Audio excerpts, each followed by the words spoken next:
오늘은 해치에 대해서 좀 알아보도록 하죠. 해치는 단면의 질감 표시를 하는 것이 해치입니다. 요즘 선전 중에 그런 선전이 있어요. 전기톱을 가지고 침대 이렇게 자르는 선전 혹시 보셨나요?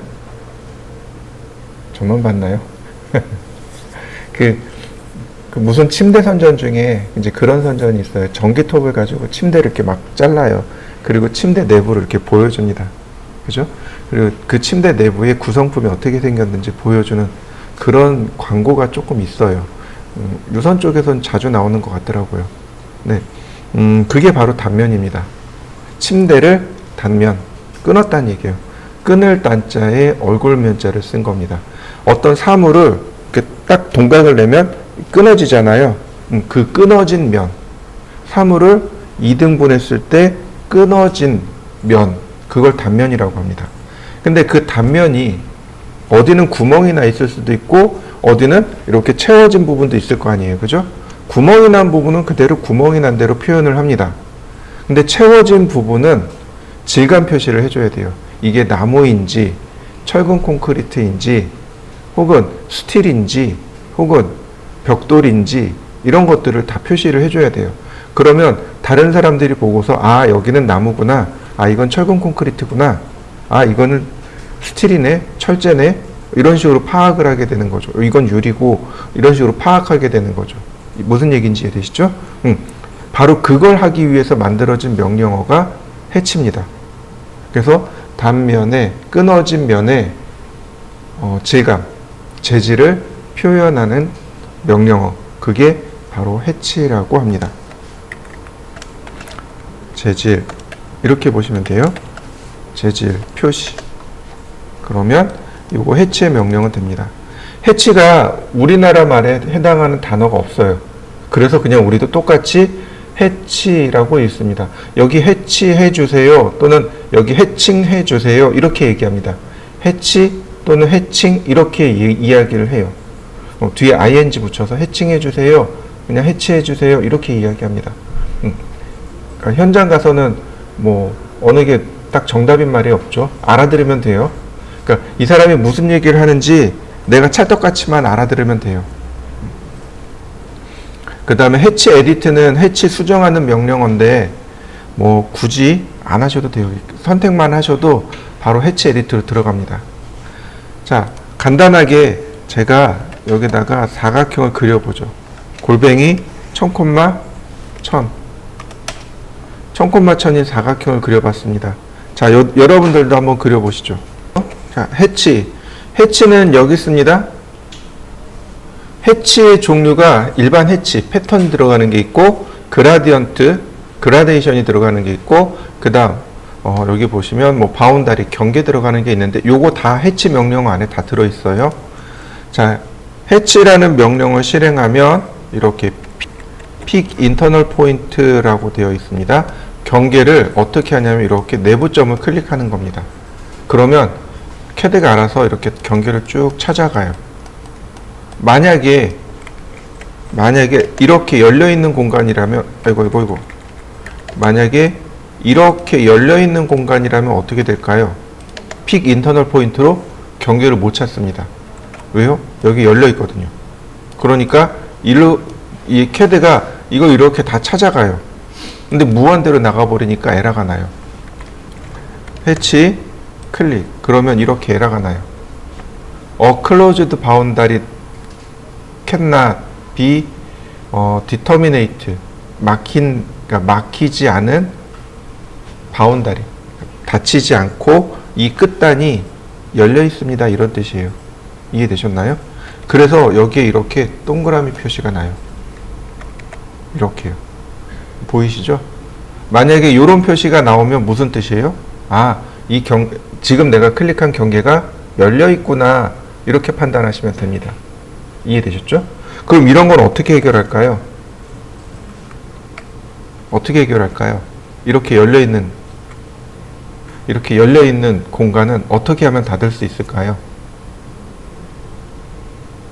필렛이요. 이해되시나요? 필렛이요. 어려운 거 없어요. 여러분들이 이미 명령어 다 배웠어요.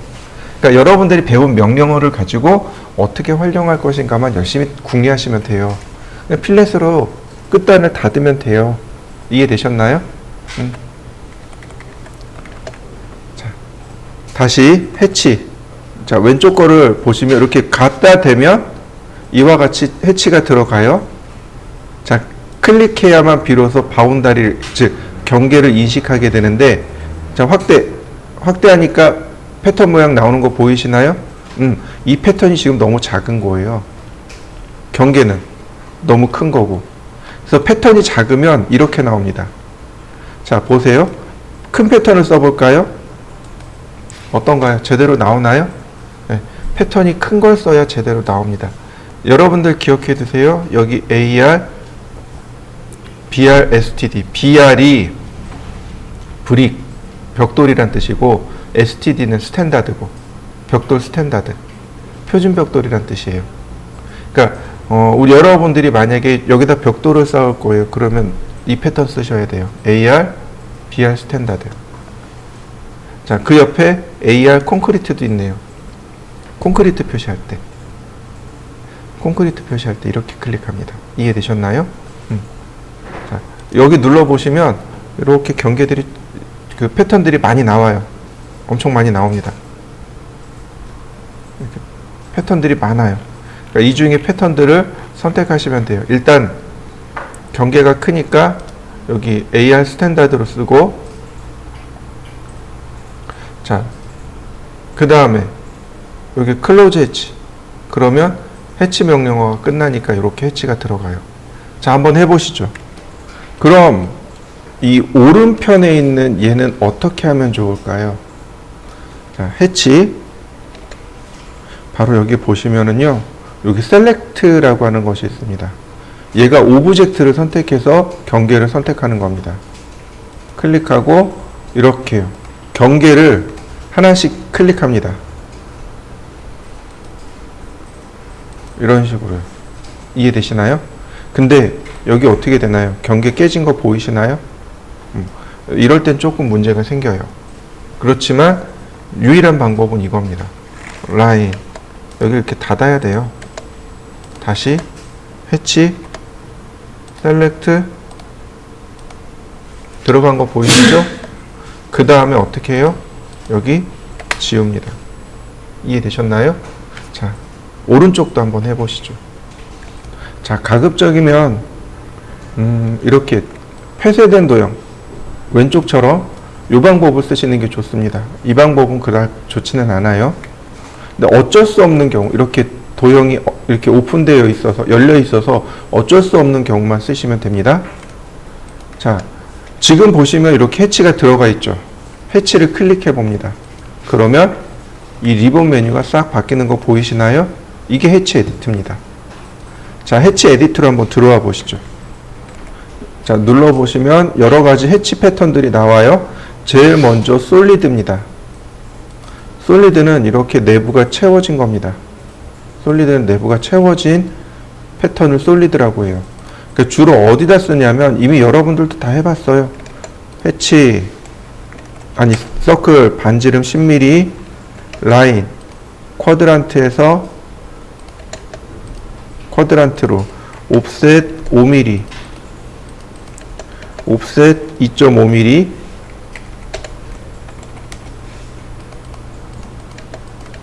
필렛,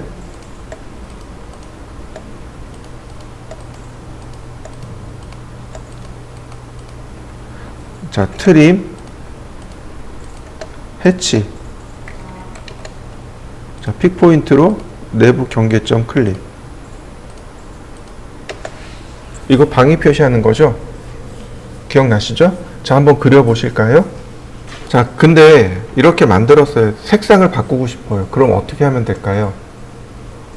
솔리드는 해치를, 그러니까 색상을 바꾸는 방법이 두 가지가 있어요.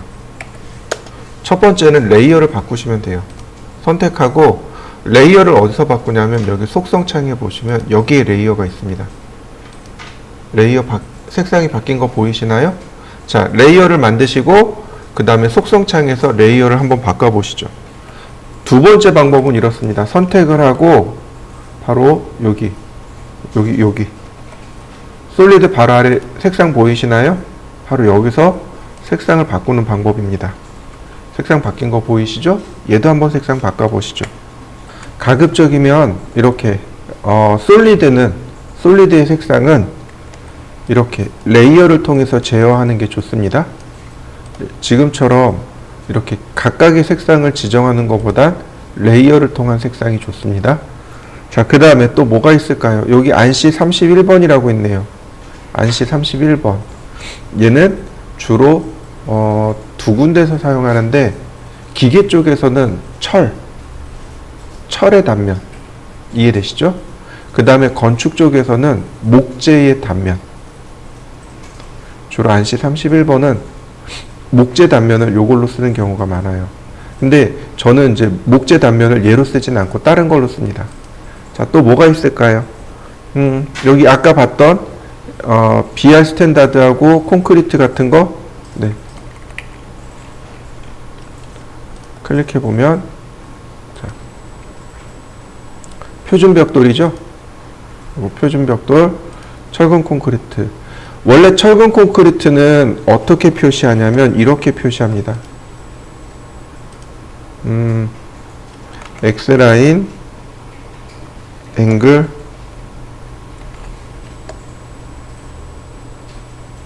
자, 이런 식으로요.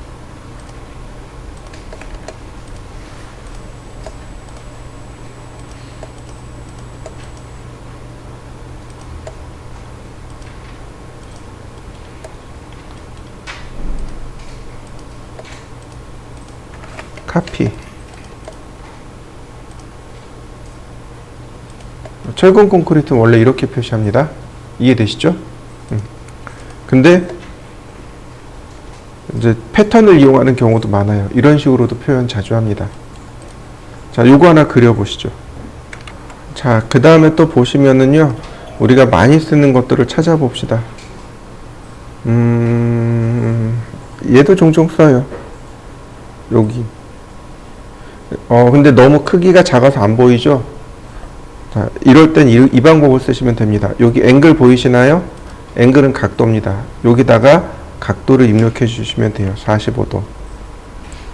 45도라고 써주면 이 회색 영역이 이렇게 늘어납니다. 이렇게 드래그 하시면 각도가 이렇게 바뀌어요. 자, 45도. 자, 45도로 기울어진 거 보이시나요? 0도. 그 다음에 그 아래 숫자. 요 숫자가 스케일입니다. 예를 들어서 5배. 그럼 5배 커진 거 보이시나요? 10배. 1이 1대1이겠죠? 5배. 그러면 5배에 맞춰서 켜졌네요. 보통,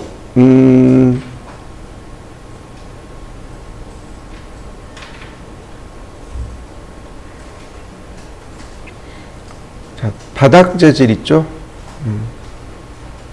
플로어링 같은 거. 혹은, 요거, 강화마루 같은 거 있죠?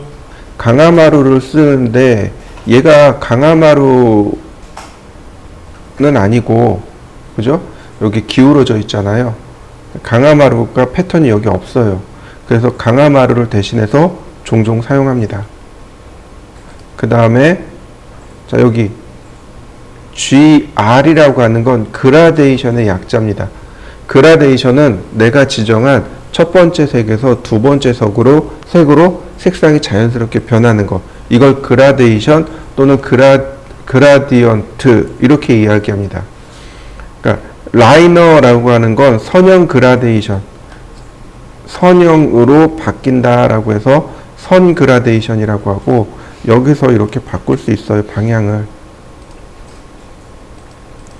90도 그러면 방향 바꿀 수 있고 중심의 위치를 얼마든지 바꿀 수도 있습니다. 0도 여기 센터도 있죠. 중간에서 그리라는 얘기죠. 자, 그 다음에 실린더 이렇게 실린더 모양으로 생긴 거죠. 그라데이션이 인버스 실린더는 이렇게 거꾸로 이런 실린더, 그 다음에 스피어, 원 모양으로 생긴 거 보이시죠? 힘 스피어, 반구, 이렇게 반구슬. 그 다음에 반대로 된 거 인버스 스피어, 인버스 힘 스피어, 뭐 이런 식으로 여러 가지 그라데이션들이 이렇게 쭉 있습니다. 자, 그라데이션 한번 해보시죠. 그라데이션은 그렇게 어렵지 않아요. 그죠? 그러면 제가 던지는 질문입니다. 자, 색상은 여기서 나와요. 여기서 지정하시면 돼요. 여기 블루, 옐로우. 첫 번째 색상, 두 번째 색상입니다. 자, 이해되시죠? 여기서 색상을 지정하시면 돼요.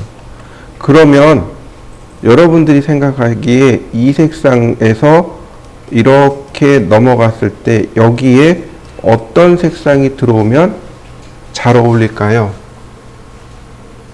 어떤 색상이 들어와야 잘 어울릴까요?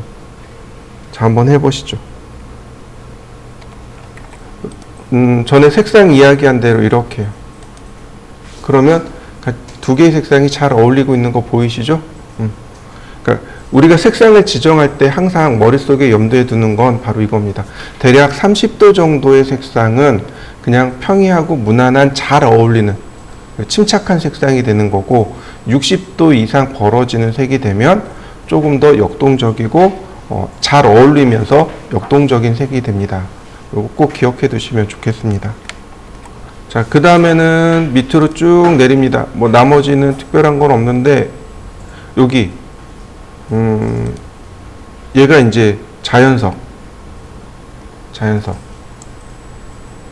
그러니까 정원 같은 데 보면 자연석을 이렇게 쭉 설치하죠. 그럴 때 자연석을 씁니다. 여기 뭐 헥사나 허니드 같은 것도 있고. 자, 그 다음에 조금 더 밑으로 내려갑니다. 그러면 여기 얘네들 RC 10번, 15번, 18번, 30번 얘네들이요. 이거 뭔가요? 아까 철근 콘크리트 그릴 때 빗줄 3개 그렸죠. 3개 그리고 원 그렸었죠. 그때 써요. 이해되셨나요? 빗줄 3개 그리고 그 다음에 원을 몇 개 그려 넣으면 되는데, 그때 바로 사용할 해치입니다. 원 대신에 그러니까 그 빗줄 그을 때 쓰는 해치예요. 이해되셨나요? 그래서 우리가 보통 어떻게 하냐면, 이제 귀찮으니까 여기다 이렇게 만들고 해치를 다시 한번 또 줍니다.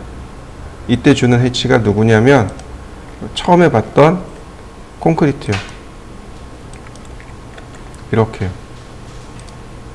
콘크리트 해치하고 얘를 같이 줘버립니다.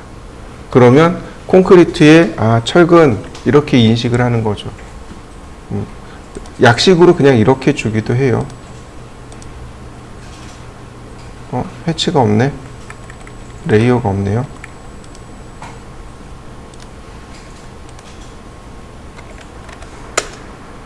해치는 파란색입니다.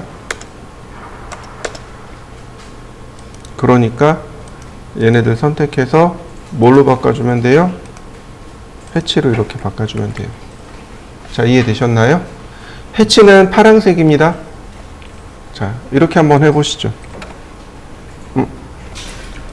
자, 이렇게 해치를 선택을 했습니다. 그 다음에 밑으로 내려가면 여기 있네요. 유저라고 하는 것이 있습니다. 이 유저를 생각보다 많이 씁니다. 유저를 선택해 놓고 보면 자, 이렇게 보입니다. 자, 레이어도 좀 바꿔볼까요? 잘 안 보이니까 이거 아니죠. 이렇게 보입니다.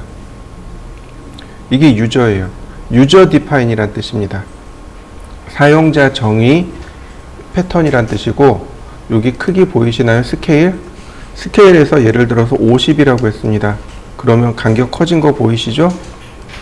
100 그러면 100으로 커진 거 보이시나요? 근데 중요한 건 다른 데는 다 배수인데 이 유저 디파인은 밀입니다. 다시 말하면 여기서부터 여기까지 100mm가 적용된 겁니다. 200 그러면 200ml가 적용된 거, 뭐 50 그러면 500ml가 이렇게 적용이 됩니다. 그래서 사실 이 유저 디파인을 훨씬 더 많이 써요. 왜냐하면 내가 간격을 조절할 수 있으니까 훨씬 더 쉽게 작업할 수 있습니다. 자, 한번 해보시죠. 그 다음 속성창을 보면 여기 더블이라는 속성이 활성화됩니다. 얘를 클릭하게 되면 이렇게 더블로 만들어지는 거죠. 그러니까 다시 말하면 타일을 만들 때 이 유저 디파인을 사용하는 거죠. 타일이요, 타일. 예를 들어서 100mm 그러면 각각 100mm가 되는 거죠. 여기서부터 여기까지 100mm, 여기서부터 여기까지 100mm. 그래서 우리가 많이 사용하는 게 바로 이 더블을 체크해서 사용합니다. 특히 욕실 같은데 타일 들어가죠. 욕실이라든지 주방에 주방 벽면 타일 넣을 때 요 유저 디파인으로 해서 많이 씁니다. 자, 여러분들도 한번 해보시죠. 해치는요, 바로 여기서도 바꿀 수 있어요. 솔리드를 누르게 되면 이렇게 바로 솔리드로 들어오고요. 그라디언트를 누르면 바로 이렇게 그라디언트가 선택이 됩니다. 패턴을 누르게 되면 이와 같이 마지막에 썼던 패턴들이 선택이 되어지고요. 그 다음 유저 디파인 누르면 사용자 정의로 바로 들어옵니다. 그러니까 패턴을 여기서도 선택할 수 있지만 여기서도 선택할 수 있게끔 해줍니다. 나머지 옵션들은 그냥 넘어가셔도 좋을 것 같고요.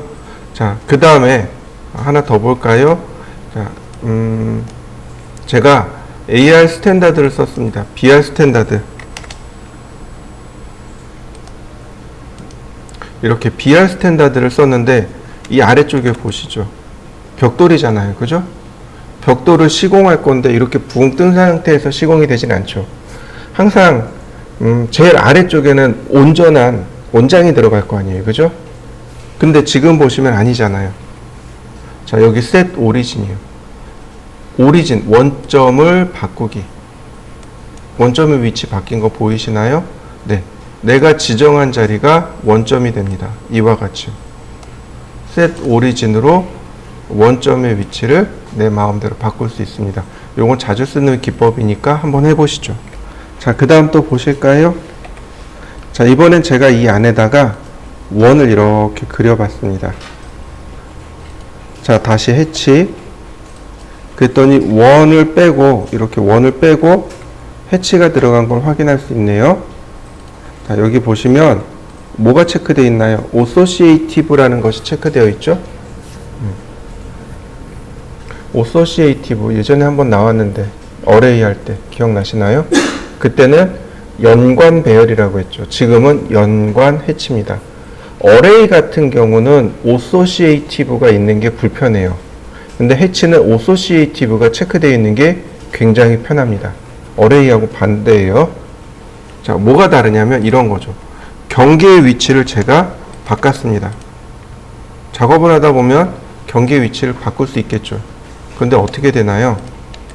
해치가 재계산되는 거 보이시나요?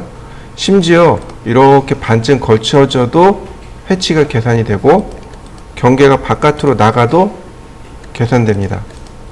또 하나, 크기가 이렇게 커져도 재계산됩니다.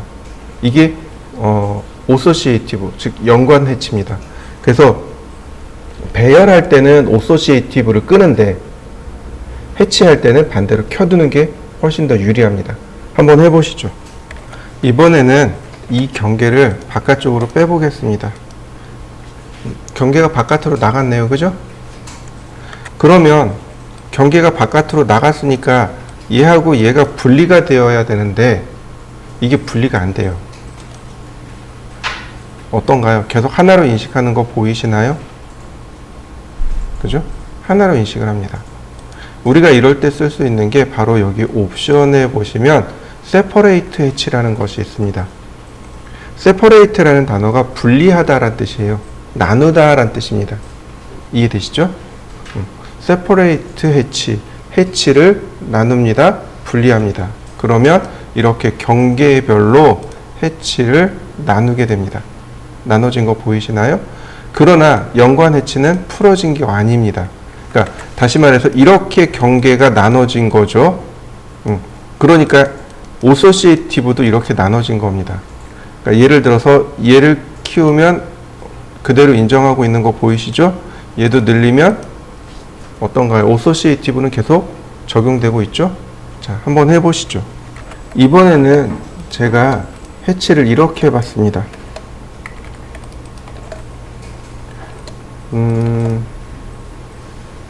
이렇게요. 경계 안에 경계를 넣고 다시 경계를 만들고 다시 또 경계를 만들고 다시 또 경계를 만들어 봤습니다. 그럼 해치가 어떻게 들어갈까요? 자, 보세요. 해치 솔리드로. 자, 어떻게 들어갔나요? 제일 바깥에 것만 들어갔죠. 자, 여기 보시면 옵션에 보시면 아우터 아이슬란드 디텍션, 아우터 아이슬란드 바깥쪽 섬. 여기서 섬이란 아이슬란드가 섬이잖아요. 경계로 인식하시면 돼요. 아우터 바깥쪽 경계만 인식하기. 노멀 아이슬란드 일반적인 경계 인식하기. 이게 일반적인 경계 인식하기입니다. 그리고 자, 아우터 아이슬란드는 바깥쪽만, 그리고 마지막으로 이그노어 경계 무시하기. 경계 다 무시하기. 자, 한번 세 가지 한번 해보시죠. 자, 뭐 특별히 어려운 건 없지만 지금부터는 진짜 어려운 걸 하도록 하겠습니다. 정말로 어려운 걸 하도록 할 테니까 자, 각오 단단히 하시고 들으세요. 자, 바탕화면에서 마우스 오른 버튼을 누릅니다. 그러면 여기 옵션이라고 하는 메뉴가 나와요. 명령어도 옵션입니다. OPTIONS 옵션이라고 쓰셔도 돼요. 명령어 쓰셔도 좋고, 바탕화면에서 오른 버튼 누른 다음 옵션 버튼 누르셔도 됩니다. 이 옵션 버튼은, 이 옵션에 있는 창은 오토캐드 환경 설정 창입니다. 여기에 있는 내용들이 오토캐드, 우리가 캐드를 사용함에 있어서 나오는 그런 여러 가지 문제들, 그 다음에 우리가 쓸 수 있도록 바꿔주는 환경입니다. 그 중에 하나 만들어 봤던 게 커서의 색깔을 초록색으로 만들어 봤었죠. 여러 가지 색상들이 그러니까 이런 디스플레이가 캐드 화면에 대한 거, 오픈 앤 세이브, 이거 저장입니다. 여기서 제가 2013으로 놓게 되면 저장할 때 자연스럽게 2013으로 그냥 저장됩니다. 아래 버전으로 그냥 바로 저장이 돼요. 그 버전을 여기서 지정할 수 있게 됩니다. 뭐 예를 들어서 플롯 넘어가고, 시스템 넘어가고, 유저 넘어가고, 드래프트, 여기 어퍼처 오스냅 사이즈, 그 다음 여러분들 그 마커 사이즈 있죠? 이거 여기서 조절해요. 근데 제일 중요한 거 여기 셀렉션 탭, 여기 셀렉션 탭에 보시면 여기 요 항목, 여기 논 셀렉션이라고 있죠. 요 값이 해제가 되면 될 키가 안 먹습니다. 이해되시나요? 요 값이 해제되면 될 키가 안 먹어요. 될 키 뭐예요? 지우기잖아요. 여러분들이 선택하고 될 키 눌러서 지우는데 어느 날 문득 될 키가 안 돼요. 그럼 이 값이 해제가 된 겁니다. 그러니까 오류가 있어요. 캐드가 100% 완벽한 게 아니고 약간의 오류가 있습니다. 어떤 이유에서든지, 뭐 우린 쉽게 얘기해서 이런 걸 버그라고 하는데, 어떤 이유에 의해서 얘네들이 간혹 해제되는 경우가 있습니다. 어떤 이유인지 몰라요. 근데 간혹 이런 것들이 해제되는 경우가 있어요. 그러면 이걸 다시 체크하셔야 돼요. 그 다음에 그 아래 보면 Use Shift to Add Selection. 무슨 얘기예요? Shift 키를 눌러서 더하기 선택을 한다는 뜻이에요. 지금은 그냥 쭉 더하기 선택되잖아요. 그죠? 근데 이 항목이 체크가 되면 그냥 더하기가 안 돼요. 하나 선택하고 그 다음 선택하면 얘가 해제가 돼요. 얘 선택하면 얘가 해제가 돼요. 이 항목이 체크가 되면. 이해되시나요? 이 항목 해제해 놓는 게 좋습니다. 만약에 내가 두 개 다 선택하고 싶어요. 그러면 Shift 키를 누르고 선택을 해야 선택된다는 뜻입니다. 불편한 거죠. 여기 Associative Hatch 뭐 이런 거 들어있네요. 요게 제일 중요해요. Non Selection. 요 값이 제일 중요합니다. 그리고 자, 제일 첫 번째 파일 탭으로 들어갑니다. 이 파일 탭은 오토캐드의 경로, 즉 오토캐드에서 사용되어지는 캐드에서 사용되어지는 경로들입니다.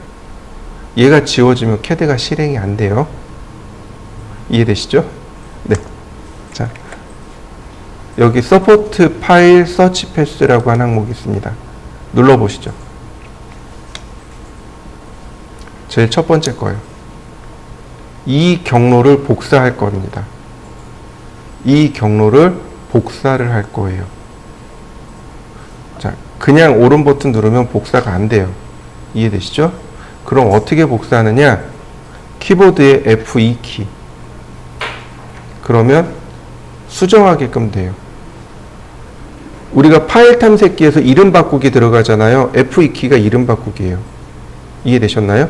윈도우 전체에서 들어가는 기본 기능이 F2키가 이름 바꾸기입니다. F2키 누르면 이렇게 이름 바꾸기가 들어가요. 이때 오른 버튼 눌러서 복사. 그러면 경로 전체가 복사가 되는 거죠. 그리고 아무데나 이렇게 클릭. 그러면 이름 바꾸기 안 하고 딱 경로만 복사하고 끝나게 됩니다. 자, 이해되셨나요? 자, 여기까지 됐을까요? 네. 자, 다시. 자, 이건 이제는 캔슬. 저장 안 한다는 얘기죠.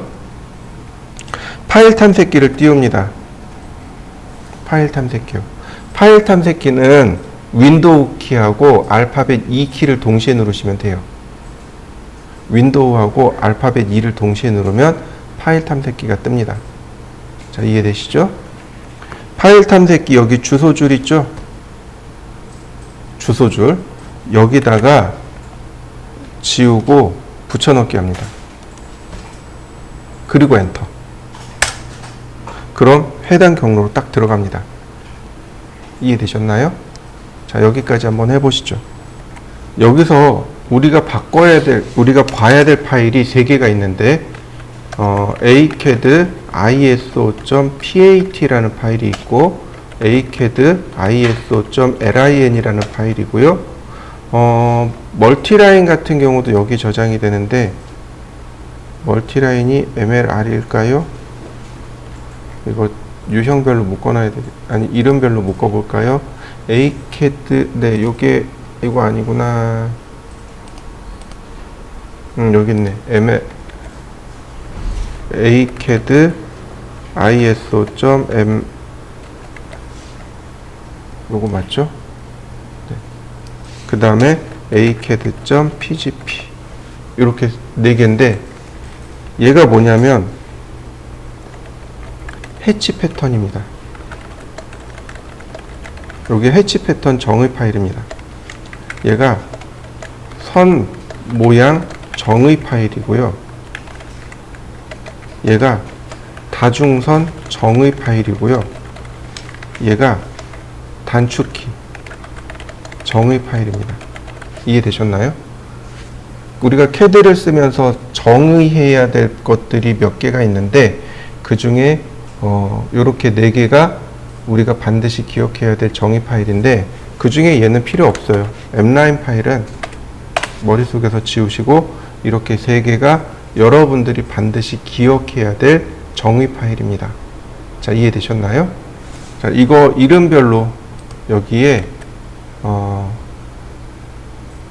이름별로 해서 보시면 여기 파일 종류가 쭉 나옵니다. 여기 보시면 acad lin 있고 pat 있죠. 얘는 쓰면 되나요? 안 되나요? 안 돼요. 왜 안 될까요? 제가 지금 뭘 쓰라고 했나요? ISO 쓰라고 그랬죠. 그죠?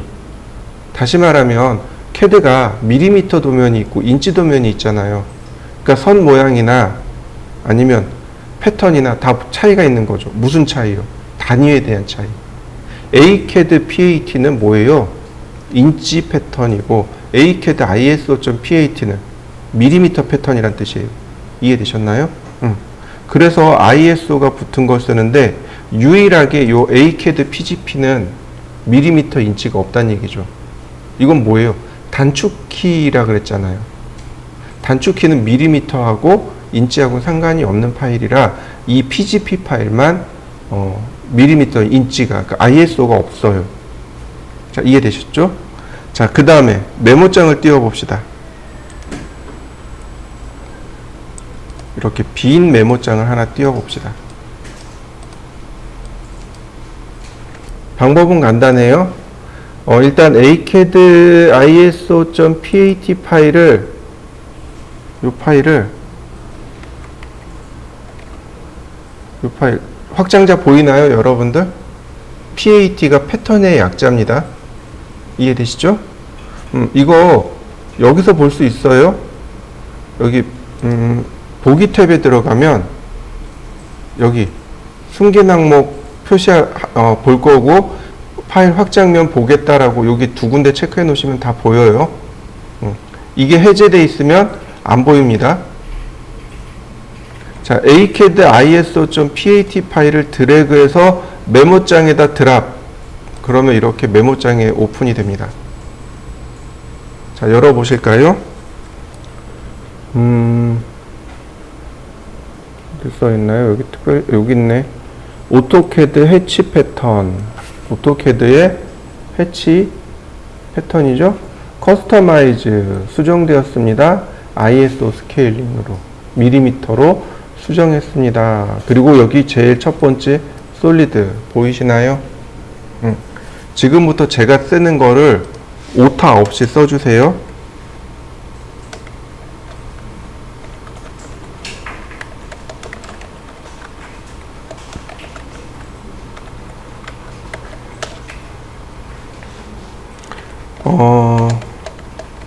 띄어쓰기는 상관없어요.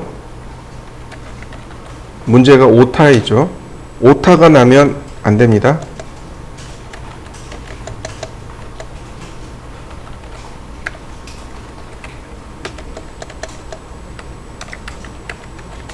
자, 요렇게요.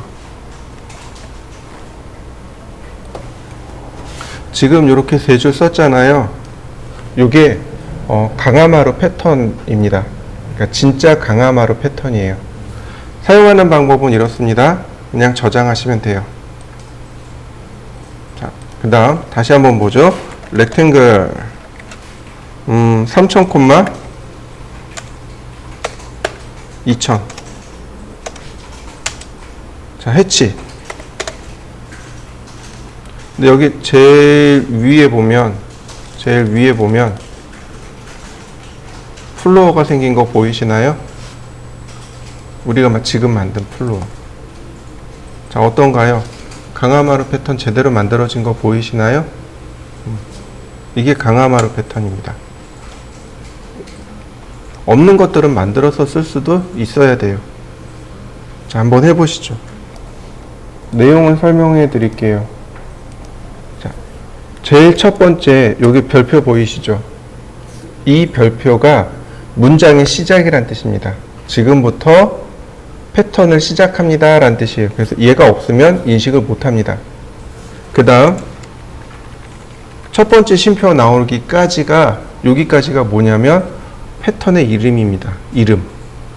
그 다음에 나머지 뒤에가 뭐냐면 패턴의 설명이에요. 이 패턴은 이러이러한 성질을 가지고 있는 패턴입니다 라고 써주시면 돼요. 그 다음 첫 번째 숫자는 무슨 의미냐면 방향입니다. 방향. 0도 방향으로 그리세요. 얘는 90도 방향으로 그리세요. 이런 뜻입니다. 그 다음 두 번째 숫자와 세 번째 숫자는 그러니까 x 값, y 값입니다. 선이 시작하는 원점 이해되시나요? 선이 시작하는 지금 0도 방향으로 선을 그리라 그랬잖아요. 0,0에서 그리세요 라는 뜻입니다. 좌표예요. 그 다음 얘도 좌표겠죠. 그죠? 그 다음에 여기 네 번째, 다섯 번째가 뭐냐면 이겁니다. 첫 번째가 이렇게 0,0에서 그려졌어요. 그 다음에 또 그려져야 되잖아요. 이 값이요. 얼마만큼 떨어졌냐 이거죠. 그 다음 이 선이 얼마만큼 떨어져서 선이 그려질 건가요? 라는 뜻입니다. X로 0 떨어져 있고 Y로 100 떨어져 있는 이해되시죠? X에 0이고 Y로 100이면 위로 올라간 거죠. 그죠? 다시 말하면 무슨 얘기예요? 100mm 간격으로 선을 그려주세요. 이런 뜻입니다. 강화마루가 보통 90에서 100mm거든요. 폭이. 그럼 얘는 뭐예요? 900에 450mm 떨어져서 90도 방향으로 이렇게 그리세요. 처음에 이렇게 그렸어요. 그럼 이렇게 그리란 얘기입니다. 이해되시나요? 이만큼 떨어져서 그리란 얘기예요. 근데 뒤에 숫자가 두 개가 더 붙었죠. 플러스는 선을 그리란 얘기고 마이너스는 간격을 띄우란 뜻이에요. 100mm, 그러니까 900에 450 간격으로 선을 그리는데 점선이 된 거예요. 100mm 선을 그리고 100mm 건너뛰고 100mm 선 그리고 100mm 건너뛰고 이렇게 선을 그리란 얘기예요. 자, 지금 보세요. 여기 100mm 선이잖아요. 그러니까 100mm 선을 그렸으니까 어떻게 돼요? 막힌 거 보이시나요? 이렇게. 이해되셨나요? 그래서 패턴이 만들어지는 겁니다. 이게 강화마루 패턴의 의미입니다. 자, 이해되셨나요? 이번에는 이거 다 저장하셨죠? 자, 이번에는 누구냐면 acad.iso.lim 파일입니다. 얘를 드래그 앤 드랍으로 가져오시면 돼요. 그러면 제일 첫 줄에 이렇게 써 있어요. ISO 선 모양 정의 파일 이렇게요. 자, 조금 내리면 이렇게 써 있습니다. Customized for ISO Scaling. 똑같아요. 자, 이렇게 해보죠. My Center 쉼표 센터 하나 둘 셋 넷 다섯 한 칸 띄우고 네.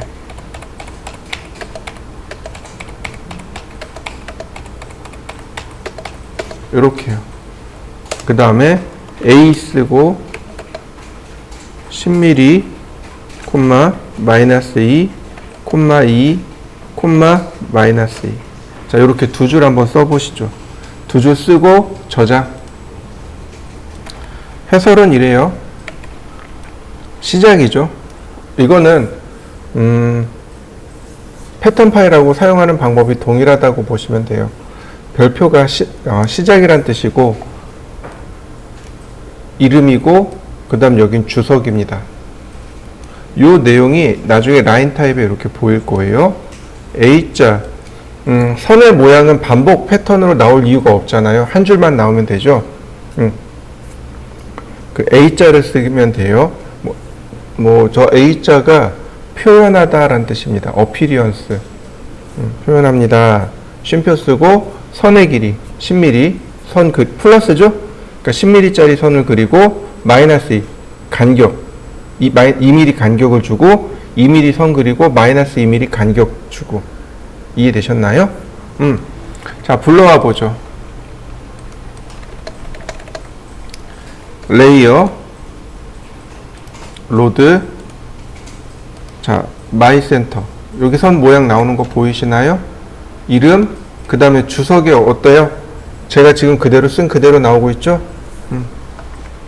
선택하고 OK. 자, OK.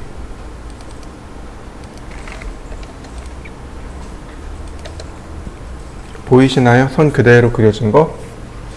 자, 정확한 치수가 될 수는 없겠지만 계략적인 치수를 보시면 이렇게 치수가 나오는 걸 확인할 수 있습니다.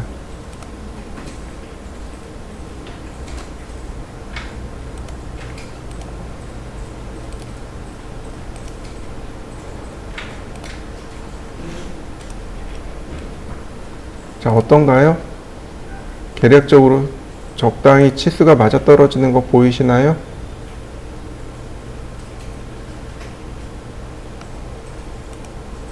이렇게요. 10mm 그렸고 2mm 간격 띄웠고 마이너스 2라고 썼죠? 간격이고 플러스 2 선 그리고 마이너스 2 간격이고. 자, 한번 확인해 보시죠. 자, 역시 똑같아요. 요거 두 줄 지우고 똑같이 저장. 자, 여기까지 해보시죠. 자, 그 다음에는 이제 PGP 파일입니다. acad.pgp 파일을 드래그 앤 드랍으로 불러오시면 됩니다. 요거 사용하는 방법은 이렇습니다. 밑으로 한참 내리셔야 돼요. 여기 보시면 델 키를 누르면 델이 되고 이렇게 나와 있네요. 요게 사용하는 방법이에요. 알리아스 별명, 쉼표 별표, 풀 커맨드, 이게 사용 방법입니다. 자, 여기 보시면 3A, 그 다음 3D 어레이, 3D 미러, 미러 3D, 이렇게 명령어가 있는 걸 확인할 수 있습니다. A가 아크, AC가 뭔지 모르겠고, 뭐 이런 식으로 AA가 에어리아, 이런 식으로 되어 있네요. 자, 혹시 들어가 있을까요?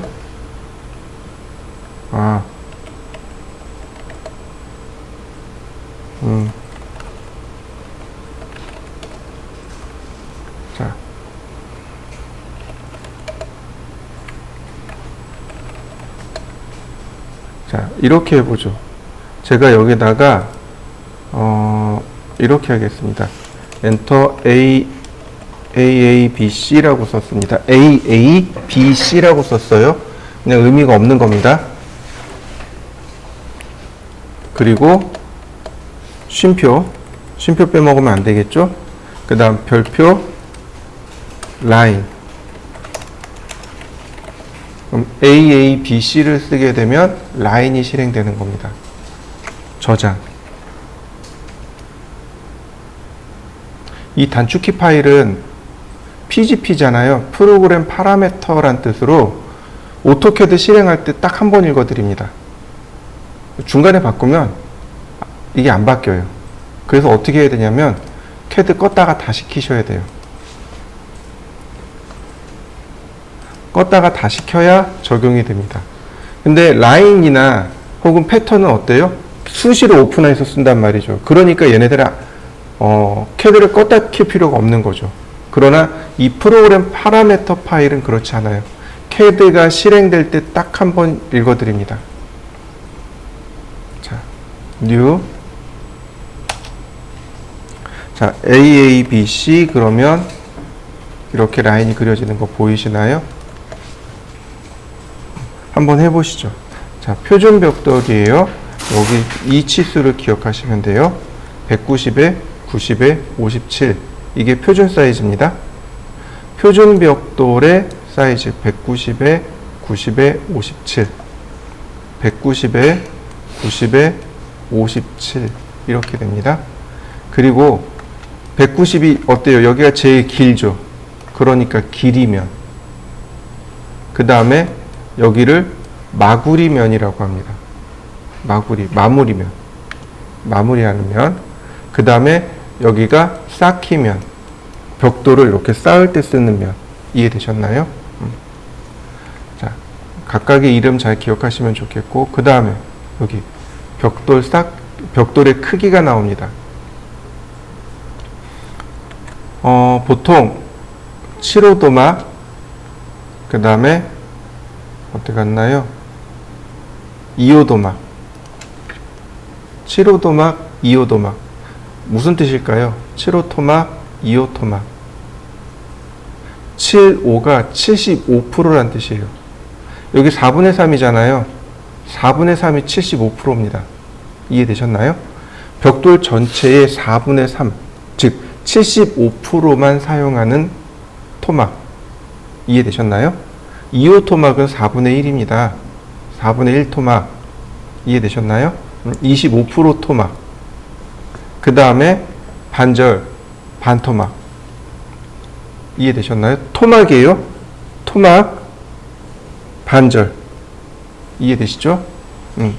토막으로 가느냐, 반절로 가느냐, 그 다음 반반절. 반에 반이 되는 거죠. 그 다음 온장. 하나 그대로 쓰는 거 온장. 길이 쌓기와 마구리 쌓기라고 합니다. 우리가 보는 쪽에 길이면이 보이고 있죠. 길이 쌓기. 근데 여기는 어때요? 마구리면이 보이고 있죠. 그래서 마구리 쌓기. 길이 쌓기와 마구리 쌓기. 그 다음에 우리가 쌓는 방식 중에 영식 쌓기가 있고 화란식 쌓기가 있고 불식 쌓기가 있고 미식 쌓기가 있습니다. 자, 이해되시죠? 영식 쌓기 삭히, 화란식 삭히, 불식 삭히, 미식 삭히. 무슨 뜻일까요? 네, 맞아요. 나라예요. 나라 이름입니다. 이해되셨나요? 미식, 미국식 삭히, 불식 삭히. 맞아요. 프랑스. 화란식 삭히. 네, 네덜란드. 그 다음에 마지막으로 영식 삭히, 영국식 삭히. 이해되셨나요? 나라 이름이에요. 옛날에 이제 그 나라 이름이 다 영어로 돼 있었잖아요. 그걸 한자식으로 바꾼 겁니다. 한자식으로 바꾸다 보니까 이런 이상한 말들이 나온 거죠. 그 옛날 노래 중에 나성의 가면이라는 노래가 있어요. 혹시 들어보셨나요? 그 나성이 어딘지 아세요? 미국인데 미국의 어떤 도시예요. LA. LA가 나성이에요. 그래서 나성에 가면 편지 써주세요. LA 가면 편지 좀 보내주세요. 이런 얘기예요. 자, 영식 삭히입니다. 기리 삭히와 마구리 삭히가 번갈아가 들어갑니다. 한 줄은 기리 삭히, 한 줄은 마구리 삭히. 이렇게요. 여기 표면 보시면 돼요. 기리 삭히, 마구리 삭히, 기리 삭히. 이렇게요. 한 줄은 마구리, 기리, 마구리. 그러다 보니까 이 끝에가 이렇게 여기 반절, 여기 반절, 그 다음에 이오토막 이렇게 들어가게 됩니다. 중간에가. 그래서 요걸 맞출 수 있는 것. 이게 영식 삭히. 그 다음 화란식 삭히. 자, 화란식 삭히는 기본 패턴은 영식 삭히랑 똑같아요. 여기가 마구리 삭히, 기리 삭히인데 이 부분에 누굴 넣냐면 7호 토막을 넣습니다. 7호 토막을 넣어서 마무리하는 거. 모서리가 튼튼하고 시공이 쉬워서 많이 사용합니다. 그 다음 불식 삭히. 자, 한 켜에 길이와 마구리. 요 한 줄 있죠. 요 한 줄을 한 켜라고 합니다. 기리 삭히와 마구리 삭히가 계속 번갈아 가면서 나오는 거죠. 한 줄에 기리 삭히, 마구리 삭히, 기리 삭히, 마구리 삭히. 이해되시나요? 그러니까 위에 단면이 이런 모습이 돼요. 그럼 이 끝에도 마찬가지로 온장 위에 반절, 2호 토막, 7호 토막을 이용해서 여기를 맞추게 됩니다. 곰곰이 생각해 보세요. 패션 하면 어디예요? 프랑스죠. 그러니까 가장 화려한 거예요. 이해되시나요? 그 다음 미국식 삭히. 미국은 뭐예요? 가장 현실적이죠. 가장 현실적인. 그래서 가장 현실적으로 만들어 놓은 것. 경제적이고 현실적인 겁니다. 자, 이렇게 보시면 돼요. 자, 이해되셨나요? 그 다음에 아니, 여기 좀 더 있었던 것 같은데. 아, 여기 있네요. 벽돌의 단면입니다. 벽돌의 단면이에요.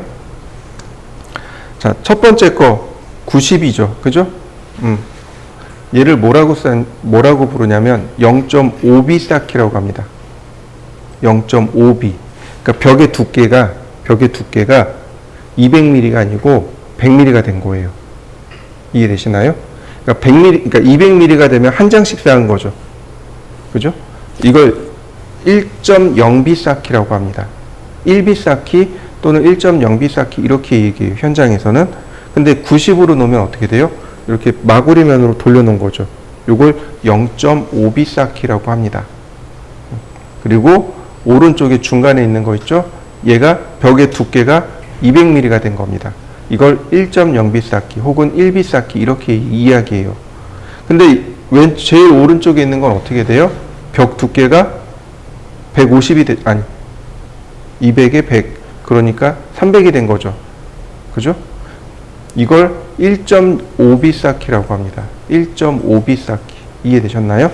1B 삭히하고 즉 200mm 삭히하고 5B 0.5B 그러니까 반절 돌려서 쌓는 것. 이걸 1.5B 삭히라고 합니다. 그 다음에 그 아래로 내려가면 제일 왼쪽부터 파란색은 단열재입니다.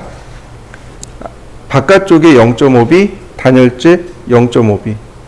그래서 얘를 뭐라고 부르냐면 1.0B 공간벽 쌓기라고 합니다. 공간벽. 중간에 공간이 들어갔다는 얘기예요. 자, 중간은 0.5B, 1B죠? 요게 이제 우리가 흔히 사용하는 벽입니다. 흔히 사용하는 거고, 전산응용 건축제도 기능사에서 바로 요걸 씁니다. 내벽은 200mm, 중간에 단열재 120mm, 그 다음에 외벽은 0.5B 치장벽 쌓기. 이게 이제 시험 문제 요 패턴을 써요. 요게 1.5B 공간벽 쌓기입니다. 그 다음에 제일 오른쪽은 2.0B 공간벽 쌓기. 이해되셨나요? 자, 한번 그려보시죠. 창문을 그릴 건데 창문의 크기를 잘 기억해 두시면 돼요. 보통 우리가 이렇게 얘를 미석이라고 하죠. 요걸 미석이 창이라고 합니다. 그러니까 미석이 문 혹은 미석이 창, 그 다음에 미닫이 문, 미닫이 창. 이해되셨나요? 차이점이 있습니다. 똑같은 게 아니에요.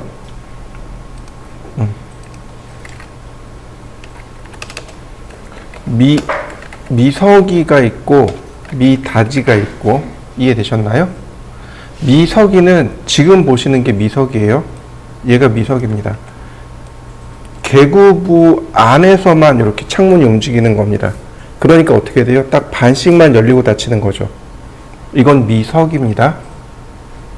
이해되셨죠? 근데 미닫이는 뭐냐면 개구부 바깥으로 문이 지나가 버리는 겁니다. 그러면 어떻게 돼요? 개구부가 온전히 다 보이는 거죠. 이해되시나요? 그 옛날 한옥이나 혹은 옛날 일본식 집이요. 그럼 문이 어떻게 되나요? 이렇게 해서 벽이 이렇게 있으면 문이 이렇게 벽 뒤로 숨죠. 그게 미닫이. 그래서 문을 열었을 때 완전히 출입구가 완전히 보이는 거.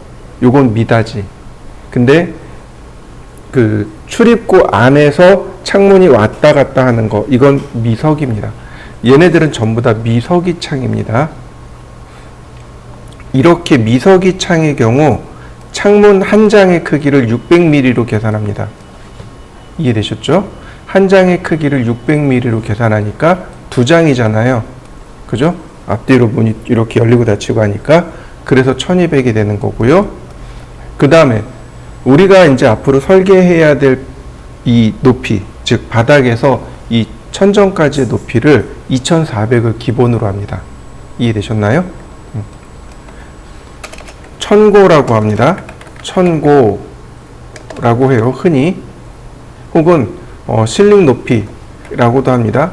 천고, 천정 높이, 그 다음에 실링 높이, 그 다음에 반자 높이, 이렇게 이야기해요. 이런 식으로. 이해되셨나요? 반자라는 단어는 천정이란 뜻이고, 이건 건축에서 쓰는 단어입니다.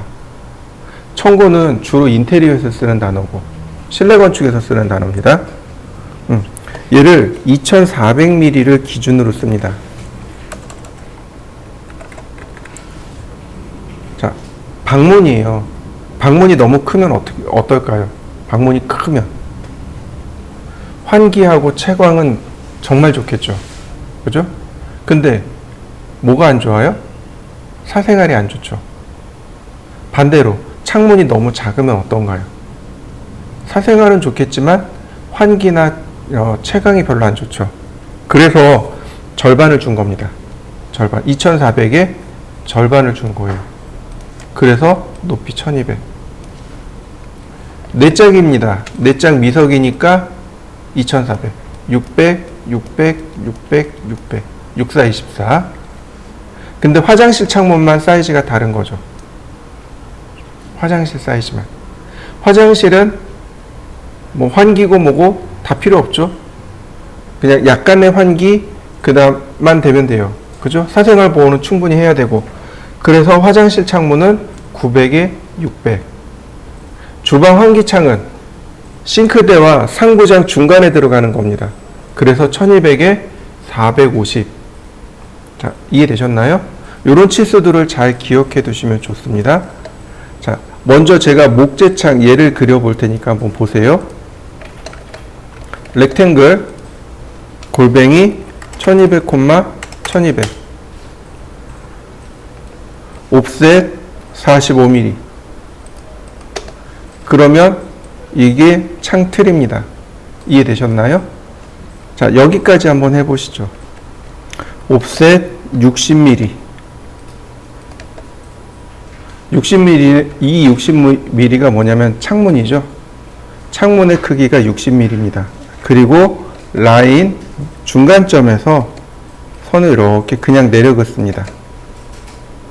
그리고 옵셋 30mm, 좌우로 30mm. 그럼 어떻게 되나요? 두 장이 겹쳐진 거 보이시죠? 네. 창문은 여기가 겹쳐져야 돼요. 자, 이렇게 보시면 돼요. 앞에 있는 게 온전하게 보이고 뒤에 있는 건 어떻게 돼요? 안 보이겠죠. 그러니까 예를 들어서 이쪽에 있는 창문이 앞쪽으로 놓게 하고 싶어요. 그러면 이렇게 트림하면 돼요. 그럼 어떻게 돼요? 이쪽 창문이 앞에 있겠죠. 얘가 뒤로 들어갔으니까 여기가 가려진 겁니다. 만약에 이렇게 트림해버리면 어떻게 돼요? 이쪽 창문이 앞에 있는 거고 이쪽 창문이 뒤에 있는 게 되겠죠. 순서대로 자 이렇게요. 앞뒤를 맞춰주시면 금방 끝납니다. 만들어 보시죠. 이렇게요. 중간점에다 라인 미드포인트 중간점에서 한 60mm 그 다음 서클 반지름 30mm 그 다음 폴리곤 3개 자 인사이드 다이아메타 이렇게 주시면 어떨까요? 그러면 삼각형 표시 나오죠? 자 미드 포인트에서 자 미러 대칭하는 거죠. 그러면 문이 완성된 거 보이시나요? 문이 열리고 닫히는 방향까지 이렇게 표시해 주시면 됩니다. 단면을 그릴 겁니다. 단면이요. 여러분, 우리가 평면을 그리면 반드시 거기에 단면이 들어가요. 그래서 단면을 그리셔야 되는데 보통 실무에서는 이런 단면을 써요. 이렇게요. 이렇게 바라본 단면을 씁니다. 근데 전산응용 건축제도 기능사에서는 보통 이렇게 단면을 합니다. 이해되시나요? 왜냐하면 단면벽을 그려야 되기 때문에 그래요. 벽 단면을 그려야 되기 때문에 주단면을 해야 되기 때문에 이렇게 해요. 그래서 둘 다 기억하셔야 됩니다. 자, 라인 똑같이 그냥 이렇게 올라가시면 돼요. 보통 우리가 사용하는 목재창은 120, 150 이 정도 들어가요. 목재창의 두께는 120, 150 정도 되고 스틸이나 그러니까 철제죠. 스틸이나 알루미늄 같은 거 있죠. 혹은 우리가 많이 사용하는 그 플라스틱 같은 거 그런 거 80mm 밖에 안 돼요. 이해되시나요? 여기서는 목재를 기준으로 할 거고요. 사이즈가 조금씩 다 틀려요. 그래도 그냥 무시하고 넘어가시면 됩니다. 저는 좀 더 쉬운 방법으로 쓸 거예요. 옵셋 150 이렇게요. 창의 크기를 150으로 주고 45mm까지 이렇게요. 대략 여기를 잘랐다라고 보시면 돼요. 여기를 잘라서 이 위에 지우고 이렇게 위에서 내려다 봤다라고 보시면 됩니다. 자, 이렇게 한번 해보시죠. 자, 그 다음에 라인 미드 포인트에서 중간에서 이렇게 움직일 거잖아요. 그러니까 이렇게 중간에서 다시 자 라인 미드 포인트에서 미드 포인트로. 자, 문제는 이 창의 두께입니다. 이 창문의 두께요. 창문은 보통 한 30mm에서 40mm 이 정도 어디 왔다 갔다 해요. 뭐 작은 거는 한 28mm까지도 있어요. 어쨌든 그 안에 유리만 끼면 되잖아요. 그죠? 그래서 크게 문제되진 않는데 우린 숫자를 좀 외우기 쉽게 40mm 쓸 겁니다. 왜냐면 여기가 45mm잖아요. 그러니까 여기는 그냥 좀 비슷하게 40mm. 옵셋 40mm. 앞으로 한번, 뒤로 한번. 자, 이때 이 중심을 기준으로 30, 30. 옵셋 30, 30. 자, 여기 지우고 필렛, 트림. 자, 보세요. 이 위치 맞아 떨어진 거 맞습니까? 이렇게 맞춰야 되겠죠. 그죠? 이 중심선에서, 중간선에서 30, 30 옵셋 하시면 돼요. 아, 이렇게 하면 안 되겠다. 이쪽 창이 앞에 있죠. 얘가 뒤에 있죠. 필렛을 다시 해야 되겠네요. 필렛. 이렇게 해야 되겠네요. 맞나요? 그래야 이렇게 바라봤을 때 이쪽이 온전히 창이 보이고 여기는 요만큼만 보이는 거죠. 이렇게 해보시죠. 는요, 옵셋 60mm, 그 다음 트림, 라인, 미드 포인트에서 다시 미드 포인트에서 이런 모습이 되는 거죠. 이래야 온전한 유리창 단면이 되는 거죠. 자, 완성시켜 보시죠. 요렇게 그리는 건 시험 볼 때나 그렇고요. 그리고 1대 40도면 이하에서 이렇게 그립니다. 그럼 1대 40도면 이상에서는 어떻게 그리느냐? 자, 방법은 똑같아요. 그렇지만 얘네들을 안 그려요. 얘 안 그리고 얘도 안 그리고 이렇게 안 그려요. 이렇게 약식으로 그리는 겁니다. 이해되셨나요? 근데 만약에 도면이 더 커지면 어떻게 그릴까요? 만약에 도면이 더 커진다면 라인 미드 포인트에서 다시 미드 포인트에서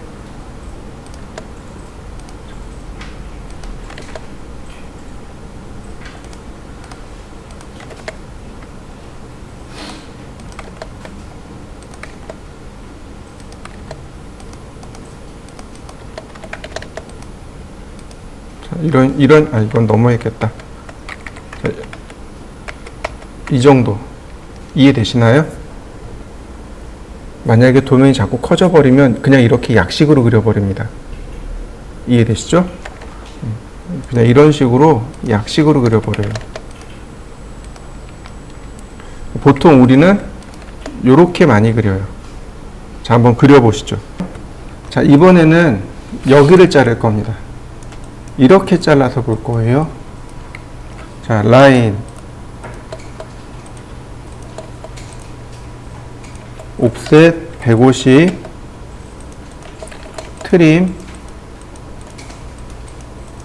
옵셋 45, 라인, 미드 포인트에서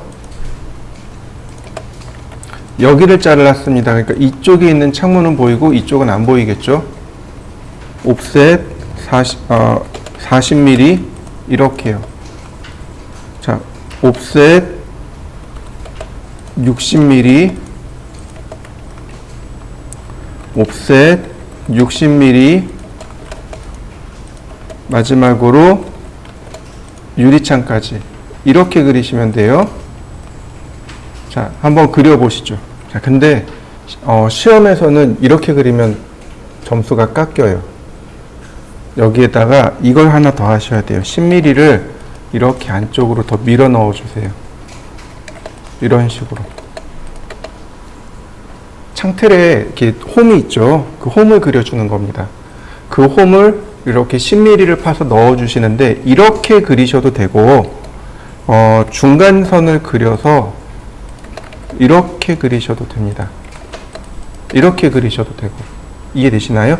옛날 창문은 이렇게 생겼어요. 옛날 문은 이렇게 생겼고 그냥 이게 귀찮으면 이런 식으로 하셔도 충분합니다. 이렇게 하셔도 이렇게 하셔도 되고 이렇게 하셔도 되고 위아래를 다 이렇게 하셔도 되고 혹은 위아래를 이렇게 하셔도 되고 이건 편하신 대로 하시면 돼요. 이게 창문 그리는 방법입니다. 자, 한번 완성시켜 보시죠. 자, 그 다음엔 네 짝입니다. 렉탱글 골뱅이 2400, 1200, 옵셋 45mm. 자, 지금부터는 조금 결이 달라져요. 다시 한번 렉탱글 중간점까지 이렇게요.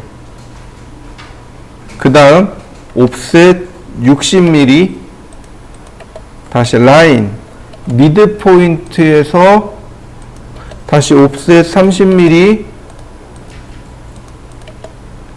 자, 트림으로 잘라냈습니다. 자, 그러면 한 장 만들어진 거 보이시죠? 그 다음에 미러 대칭입니다. 자, 이렇게요. 자, 한번 해보시죠.